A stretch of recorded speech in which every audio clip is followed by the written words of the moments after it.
Welcome to Ditch Auto. My name's Jerad, and this is week 5 of our photography challenge. This is a photography challenge that we're doing throughout the year of 2017, a new challenge every week, and we're 5 weeks now into this challenge. It's been a lot of fun. Lots of cool photos are being posted, and lots of great conversations are being had in the Facebook group. So more details on that at the end of this video. But this week we are going into week 5, and we're going to be focusing on negative space. Now, negative space is a term you may or may not have heard before with photography.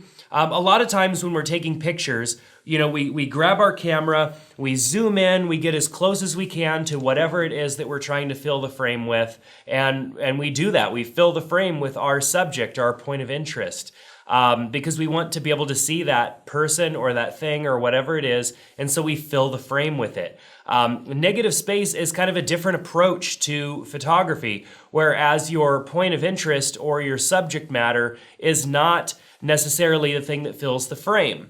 So when thinking about negative space, I'm going to be showing you some examples, and also I have kind of 4 things that I want you to think about when you are composing your shot this week. So the first thing when you're thinking about negative space is you want to be drawing the viewer's eye towards something. Now, when you fill the frame with something, it's really easy to draw the viewer's eye to it because it fills the frame.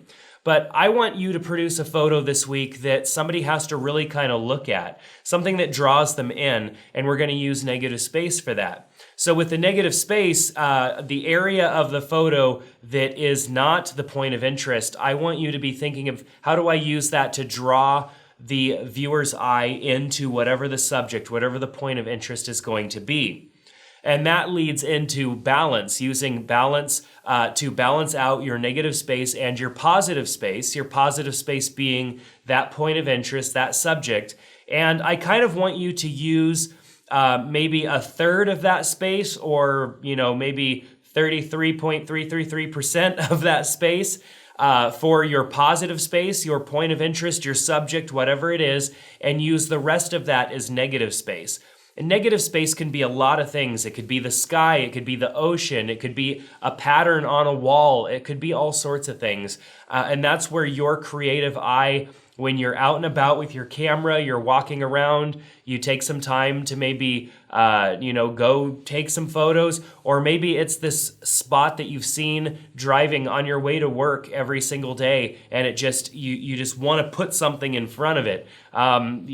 Take that moment, take that opportunity to capture something, but be thinking that 2/3 of that space is going to be negative space, and 1/3 of that space is going to be positive space for your point of interest. Now, that's not a hard rule. It's not a rule that I feel you need to stick to. I just want to see at least 2/3 of that space as negative space, and you could even use more if whatever you're looking at and maybe your point of interest is really small and it ends up being like 85 or 90% negative space. That's totally fine, so long as that when you look at the photo, you think, wow, that's just, all of that space is just really focusing the viewer's eye on the main point of interest.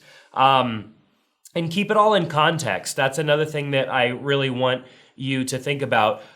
When you balance your negative space with your positive space, that negative space should help build context for the positive space. So if there's whatever you're putting in the background, have that help tell the story. Typically, that background can often be empty space.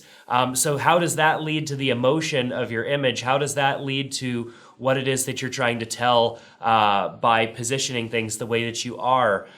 Because typically you're not taking, it takes a little bit more than just pointing the camera at something and zooming in and taking a picture and filling the frame. This gives you as the photographer and your eye a little bit of time to think, okay, how am I going to lay this out? How, I'm obviously going to zoom out, or I'm going to back up so that I have much more kind of atmosphere in my photo. So what do I do with that? How do I position the point of interest? Where do I put that? Am I leaving enough breathing room? And I guess that would be kind of my final thought, with the breathing room being, is the subject moving into the photo, maybe because there's some movement, or you want to convey the thought or the feeling of moving forward because you position them kind of at the beginning of it, looking forward or pointing forward, or whatever it is going forward towards the negative space, maybe giving a emotion or a thought of wonder or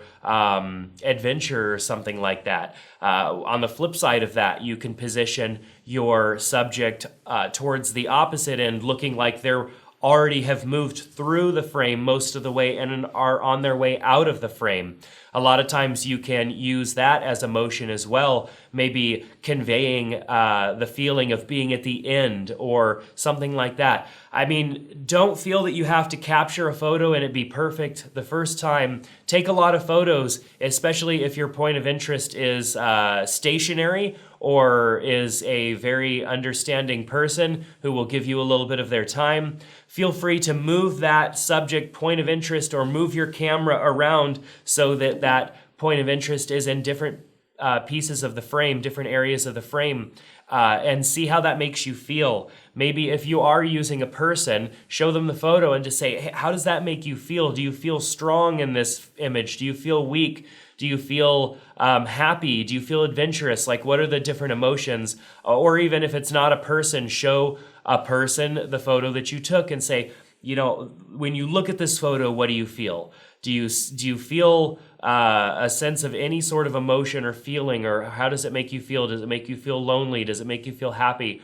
Like, what are the different emotions that you're getting? And then, you know, if it's not what you're going for, try moving it around inside of the negative space, or trying a whole different negative space altogether.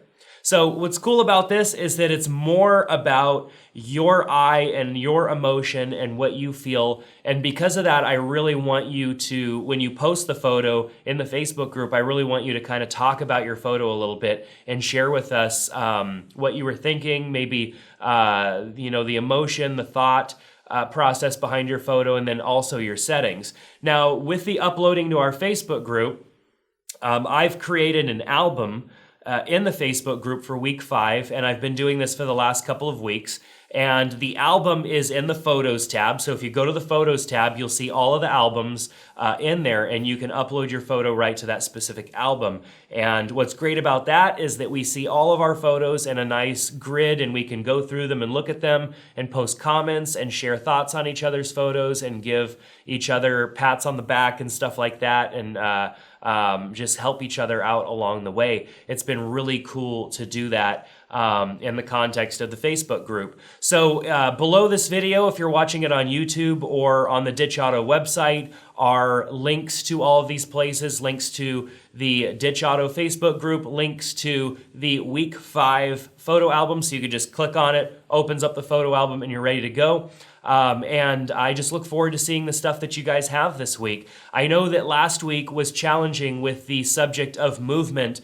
It required, I think, a little bit more thinking and getting outside and having more time, and having it been now just about an entire month through the first of the year. I think a lot of us were starting to get busy and having a hard time finding time just to get out and take pictures, and I totally get that. I totally understand. So if you can't make it to do the challenge within the week, not a big deal.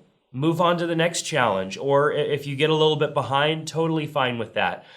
We've got people that are joining the challenge several weeks behind and are joining us now and are going back and doing the previous week's challenge. That is great, and that is why we're doing the photos in albums now instead of in the comments of the posts.